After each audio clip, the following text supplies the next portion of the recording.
याद रखना, दान कभी निष्फल नहीं जाता है। तो गरुड़ जी कहते हैं, प्रभु ये बताओ सबसे बड़ा दुख क्या है संसार में, सबसे बड़ा दुख। काकभूषुंडी कहते हैं, ये देखो, सोचना, ध्यान देना, विवेक करना, शांति से बैठना, डट के बैठना, हटना नहीं है। दरिद्र से बड़ा कोई दुख नहीं। ये रामायण कह रही है, काकभूषुंडी का संदेश है। गरुड़ जी श्रोता बन गए। काकभूषुंडी कहते, दरिद्र से बड़ा कोई दुख नहीं है। अरे दरिद्र, कैसा दरिद्र?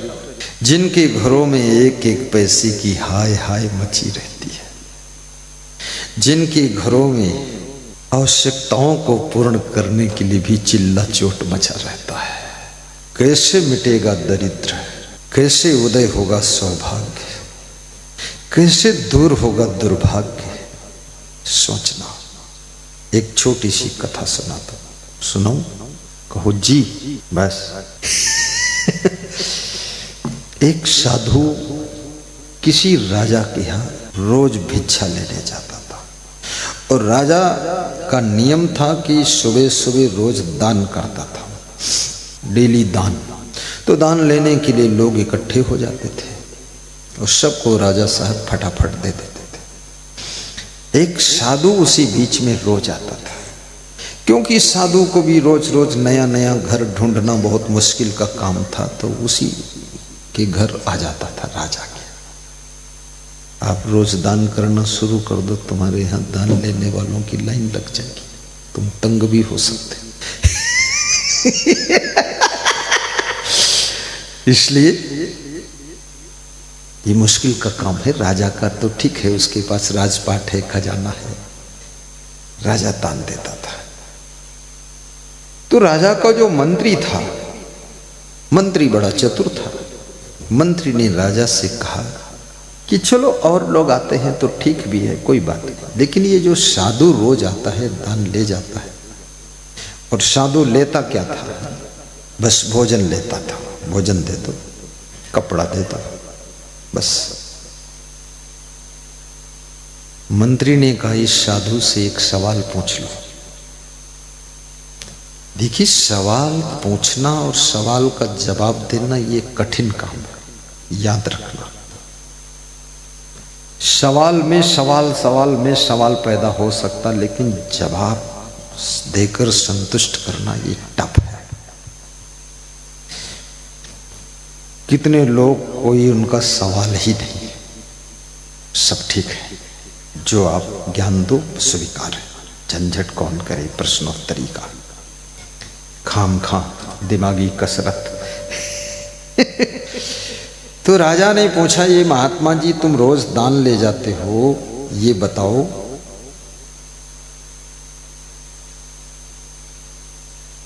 मेरे मंत्री जी ने प्रश्न पूछा है, वही प्रश्न मैं पूछ रहा हूं।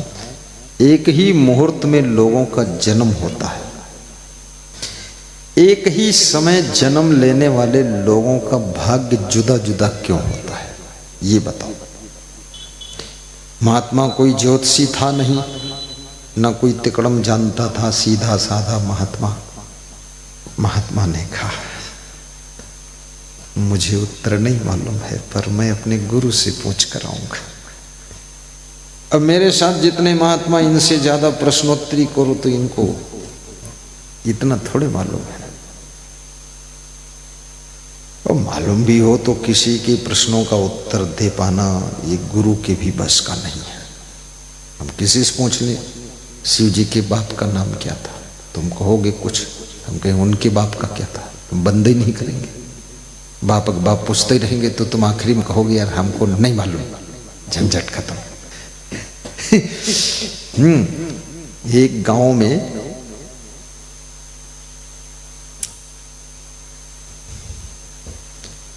एक विद्वान व्यक्ति रहता था, तो उसने चैलेंज कर दिया कि जिसको हमसे शास्त्रार्थ करना है कर सकता है। तो फिर बहुत लोग शास्त्रार्थ करने आए, सब हार कर चले गए। अब उसको अहंकार भी आ गया। जिससे सब हार जाएं उसको अहंकार आ जाता है, ये हम बस एक नंबर पे।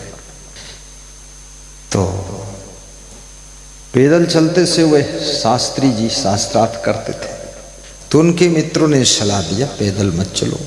बहुत पुराने जमाने की बात है, तब बैलगाड़ी भी मुश्किल से मिलती थी। तो लोगों ने कहा कि ऐसा करो, 2 भैंसा खरीद लो, एक पर तुम बैठ लिया करो, दूसरे पर सामान लाद लिया करो, और जहां जाना हो शास्त्रार्थ करने चले जाओ। लोग उनके डर से शास्त्रार्थ करने आते ही नहीं थे। बड़ा महारथी था, महारथ हासिल था शास्त्रार्थ में। गांव गांव जाए, खूब शास्त्रार्थ करे, सब छोटे मोटे ज्ञानी सब भाग जाए, छुप जाए, बेचारे की इज्जत बचाओ, इससे भिड़ो मत। एक अनपढ़ के गांव में वो भैंसा पर बैठकर निकले, अनपढ़ों का गांव।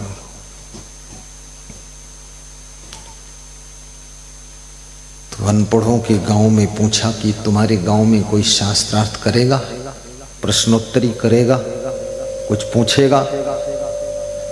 तो गांव वाले अनपढ़ आदमी आगे पीछे ज्यादा सोचता नहीं है, जो ज्यादा समझदार है। उसने कहा हाँ हाँ करेंगे शास्त्रार्थ। तो वो भैंसा से उतरे और खड़े हो गए। विद्वान थे, शास्त्री थे। एक मुझे भी शास्त्री मिला कि बोला मैं बाल की खाल निकाल देता हूं। तो मैंने कहा एक बात बताओ, बाल में खाल होती है कि नहीं होती? बोला नहीं होती। तो उनका निकालोगे कैसे? बात तो यही गलत हो गई। बोला तुम बड़े तार्किक हो। हमने कहा तार्किक क्या, आप ही गलत कह रहे हैं ना, बाल में खाल होती है और तुम खाल निकाल दोगे तो निकलेगी कैसे जब होती ही नहीं? बोले हम तुमसे बात नहीं करते। हमने कहा हम तो बिल्कुल नहीं करना चाहते, लेकिन ज्यादा अहंकार हम बोलते तो थोड़ा बोल दिया हमने। बाल की खाल निकाल देंगे? अरे अपनी खाल निकालो पहले, दूसरी खाल क्यों निकाल दोगे भाई? तो गांव वालों ने पूछा, राजा दशरथ के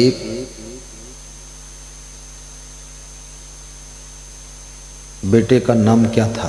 बोले राम। राम के बाप का नाम क्या था? बोले दशरथ। और दशरथ के बाप का नाम? तो 2-4 पीढ़ी के नाम पूछा गांव वालों ने, बताया रघु, आज दिलीप, ये भागीरथ, वो सब बताते गए। लेकिन गांव वालों ने पूछना बंद ही नहीं किया। बोले उनके पिता का नाम, उनके पिता का नाम। तो शास्त्री बोला ये शास्त्र में कहीं लिखा नहीं है, तुम तो पूछते ही जा रहे हो, इतना नाम नहीं लिखा।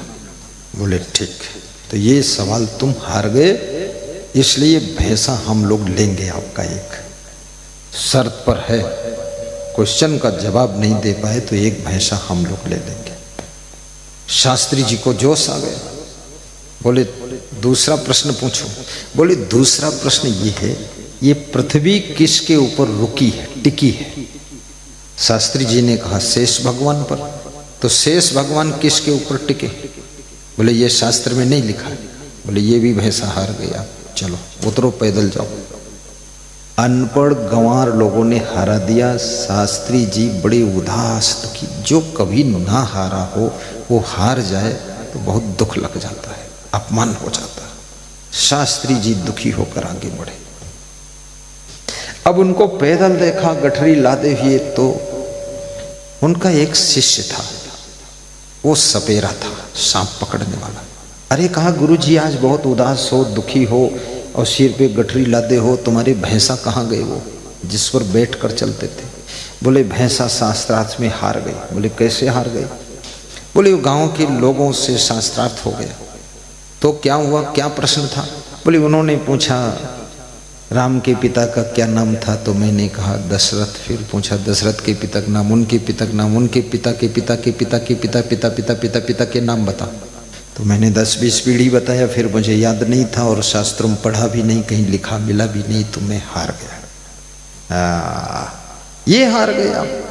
तो दूसरा क्या क्वेश्चन था? बोले दूसरा उन्होंने पूछा कि पृथ्वी किस पर टिकी? मैंने कहा शेष भगवान पर। तो शेष भगवान किस पर टिके? तो फिर मैं नहीं बता पाया, शास्त्रों में लिखा नहीं था, तो वो भी हार गया। तो दोनों भैंसा हार गया मैं।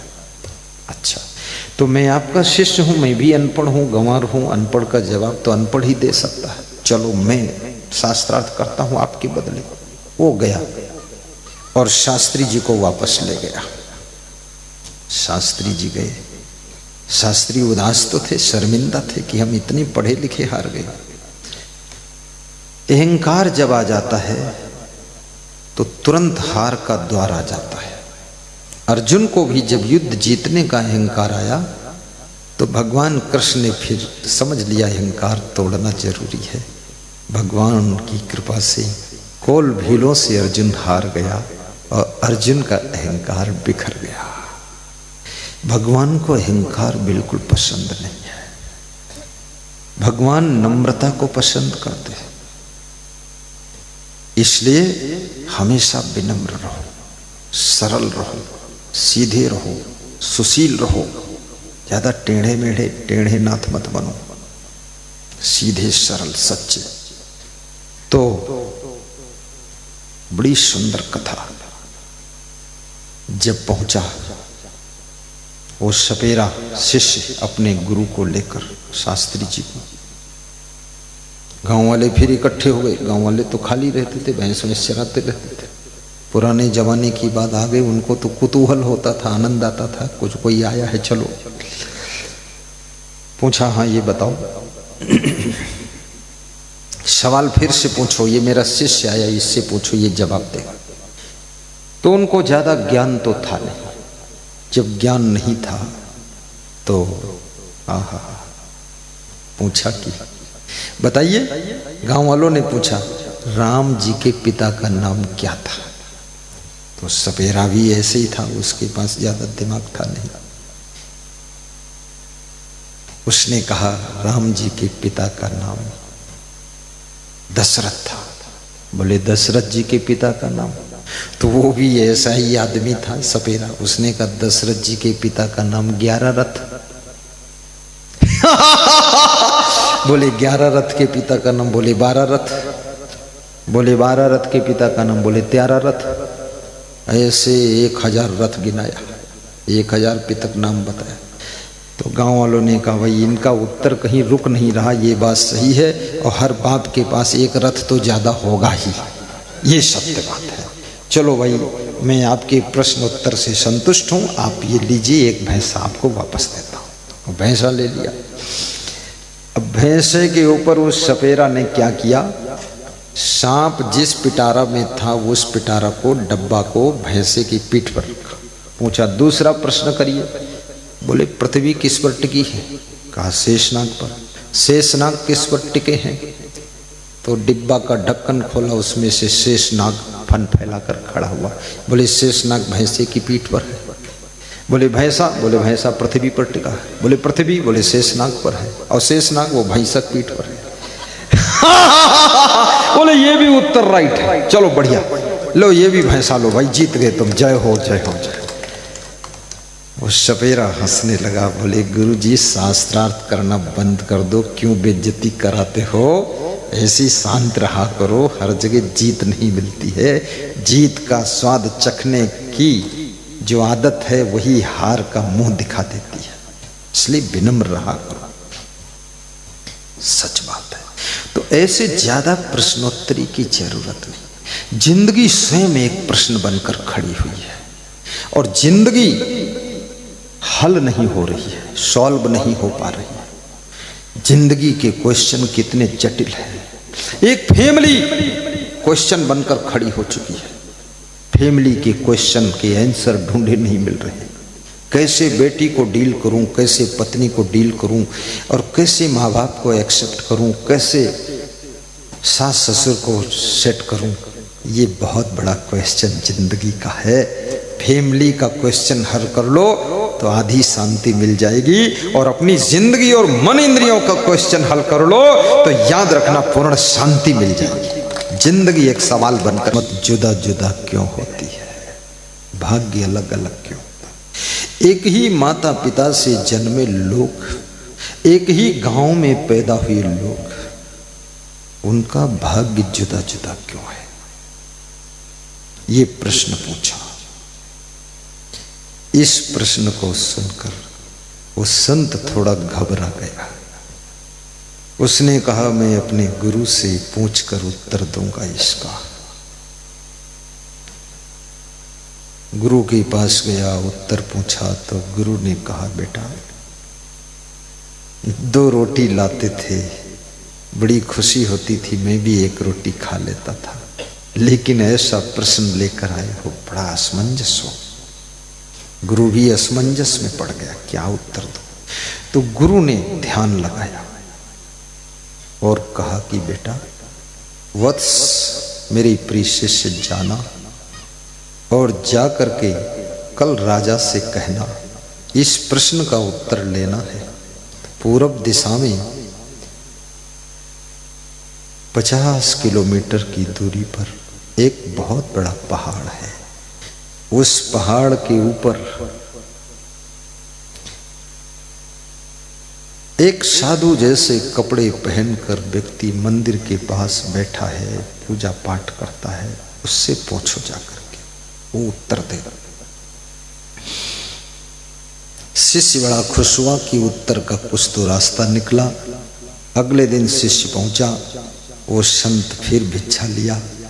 राजा ने कहा उत्तर, बोले उत्तर मेरे गुरु ने बताया है 50 किलोमीटर दूर पूर्व दिशा में एक बड़ा सा पहाड़ है, उस पहाड़ पे जाना और वहां जा करके एक साधु भेष में महात्मा बैठा हुआ है और वो आपको उत्तर देगा।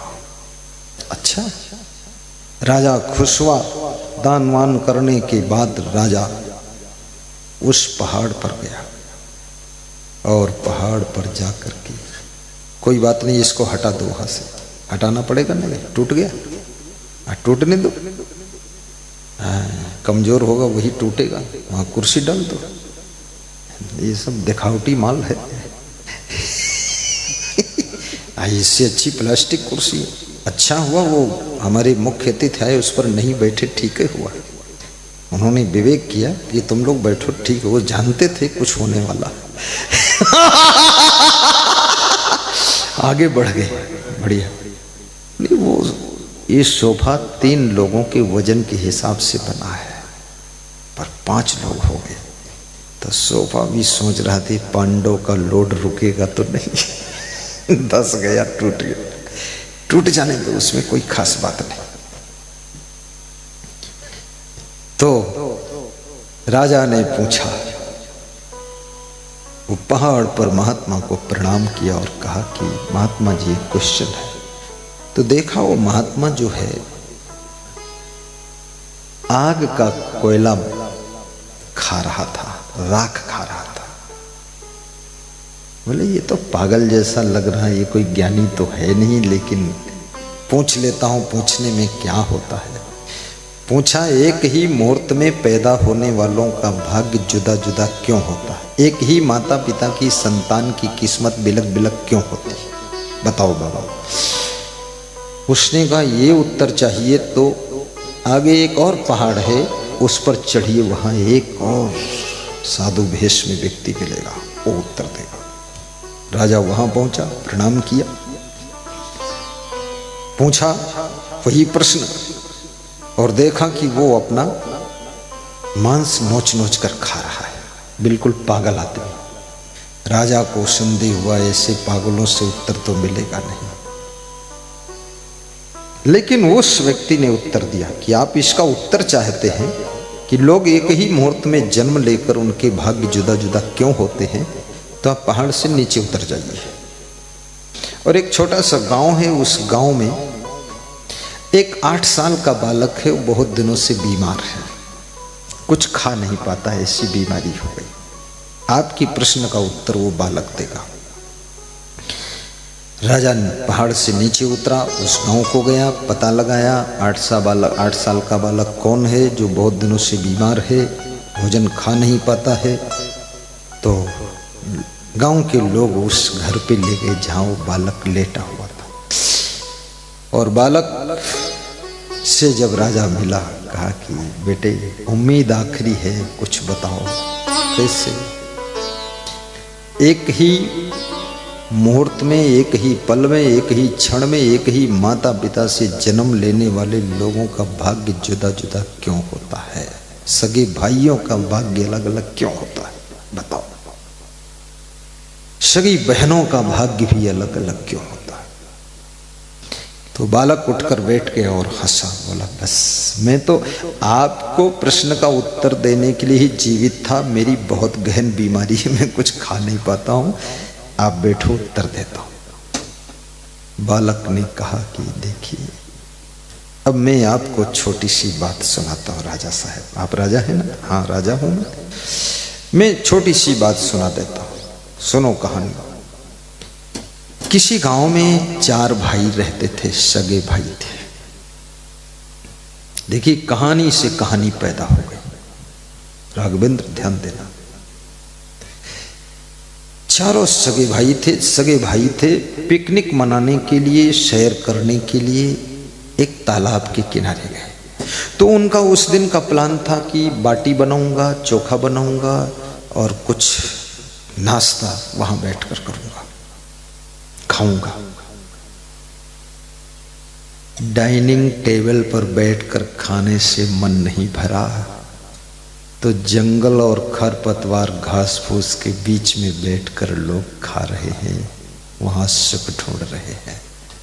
कभी सुख मिलने वाला नहीं। ना सुख कुल्लू में मिलेगा, जब तक तुम उल्लू रहोगे तब तक सुख नहीं मिलेगा। चाहे मनाली जाओ चाहे कुल्लू, जब छोड़ोगे उल्लू पना तब सुख मिलेगा। कितने लोगों को मैं देखा उल्लू मनाली कुल्लू मनाली में घूम रहे हैं, खाम खा चक्कर काट रहे हैं, बड़ी पिकनिक मनाते हैं लोग, बड़ी नौटंकी। स्वभाव सुधारते नहीं, आचरण सुधारते नहीं, दारू छोड़ते नहीं, दमादम मस्त कलंदर, दारू में पहला नंबर। अरे भाग्य तो इसलिए फूटे हैं, ये सब मांस मछली अंडा मुर्गा शराब जुआ ताश और पान मसाला पुड़िया बीड़ी सिगरेट गांजा चरस तंबाकू, ये सब त्याग कर दो, आधा सुख तो उसी दम पैदा हो जाएगा। त्याग करो। इसकी जरूरत क्या है ये तो बताओ, क्यों इसको खाते हो? ना कोई जानवर खाते हैं, ना स्त्रियां नशा करती हैं। कोई कोई करती होंगी, बॉम्बे बॉम्बे की तो करती होंगी, बाकी ये नहीं करती। इनको क्या तकलीफ है? जिंदा है कि नहीं जिंदा है?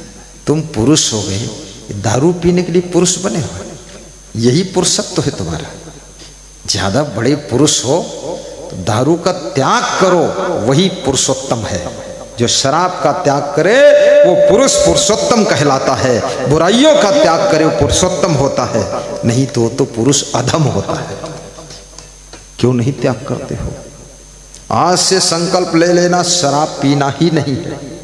शराब की आदत ही गुरु के चरणों में दान कर देना है। गुरु का कथा सुन करके दान दक्षिणा देना चाहिए।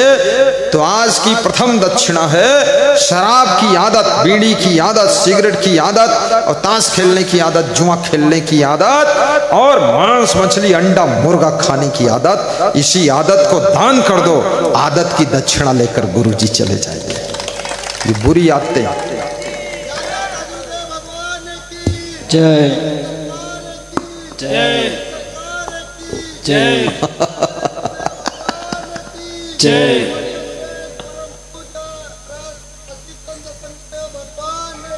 जय जय वाह, जय जय हो, जय हो।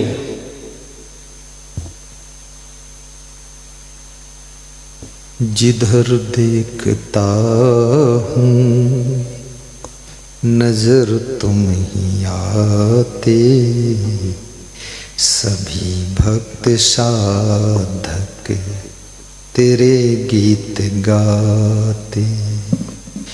गीतों की माला के रचैया तुम ही हो, जीवन की नैया के खेवैया तुम ही हो।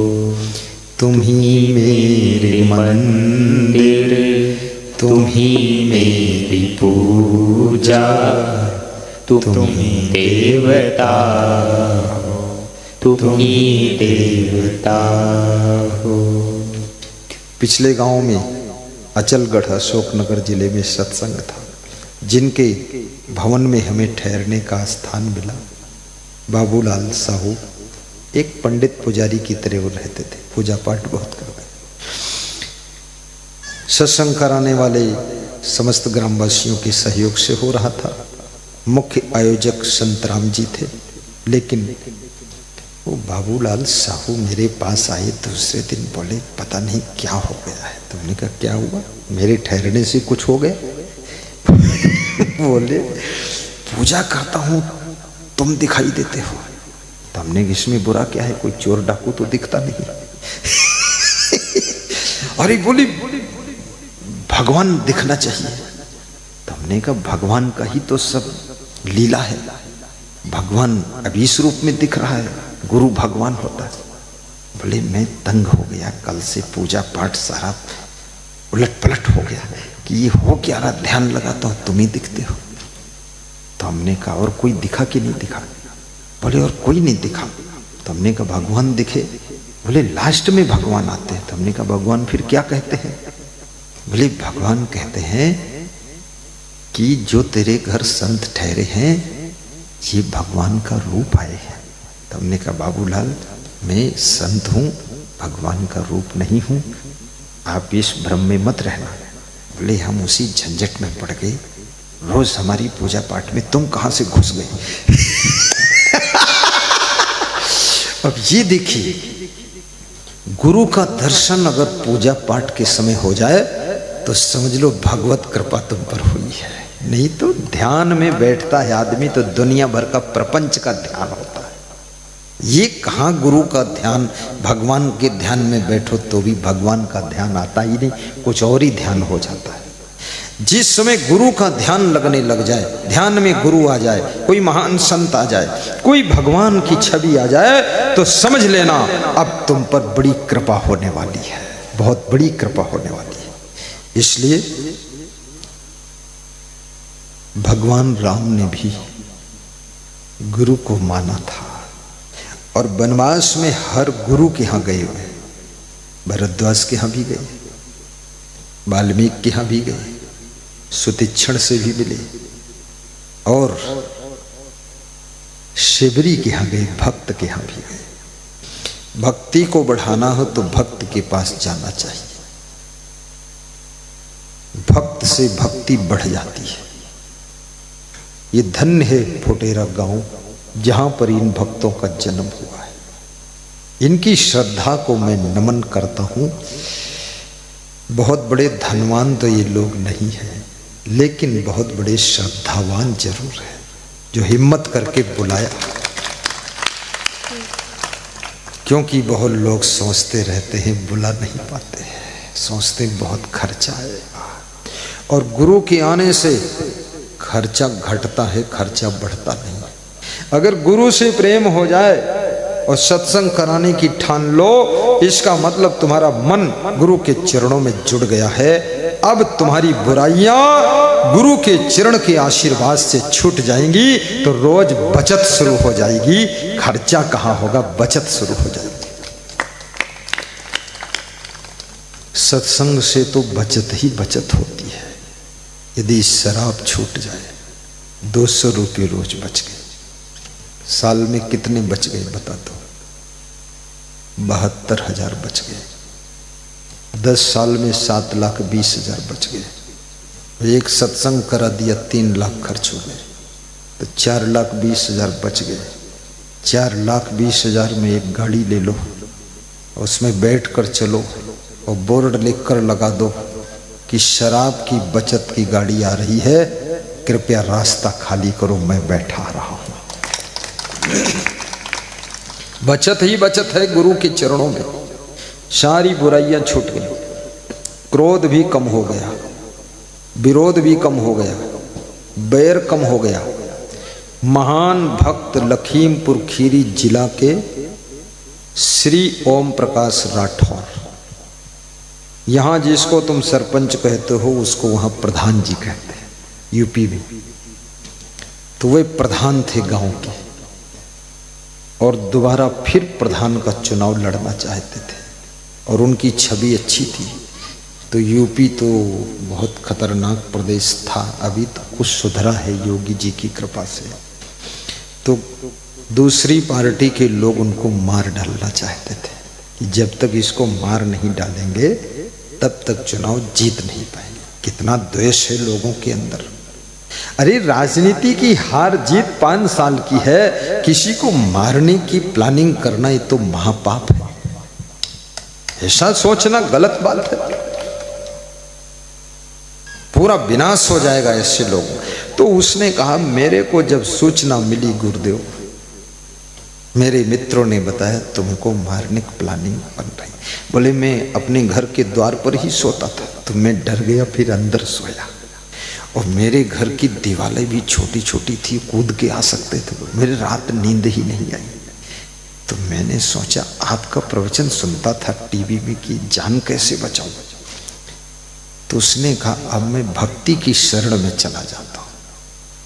बोले फिर आपके आश्रम आया, आपको आमंत्रित किया, आपका प्रोग्राम कराया और भक्ति में लग गया। भक्ति में लग गया, मारने वाले सब पीछे हो गए। बोले कि अब छोड़ो, भक्ति करने दो, कोई डिस्टर्ब नहीं है। बोले भक्ति करते करते मेरे पास गुरु भक्ति से 2 साल के बाद एक पेट्रोल पंप लग गया। मैं भी किसान था छोटा, और अब इंटर कॉलेज भी बन गया मेरा। अब वो जो मुझे मार डालना चाहते थे वे स्वयं ही सब मर गए और मैं केवल भक्ति में डूब गया। अब इतना मैं संपन्न हो गया हूं, पूरा गांव मेरा प्रेमी हो गया है। अब कोई लड़ाई नहीं करते। भक्ति प्रेम को भी बढ़ाती है और भक्ति तुम्हारे क्रोध को ठंडा करती है और भक्ति माता पिता की सेवा करना भी सिखाती है। कभी माता पिता के सामने गर्म मिजाज मत दिखाना। भगवान तो तुमको मिलेगा कि नहीं मिलेगा इसमें संदेह भी है, लेकिन माता पिता के रूप में जो भगवान मिले हैं इनकी सेवा कर लोगे तो भगवान का आशीर्वाद तुमको जरूर मिलेगा। हाँ। मातृ देवो भव, पितृ देवो भव, अतिथि देवो भव, आचार्य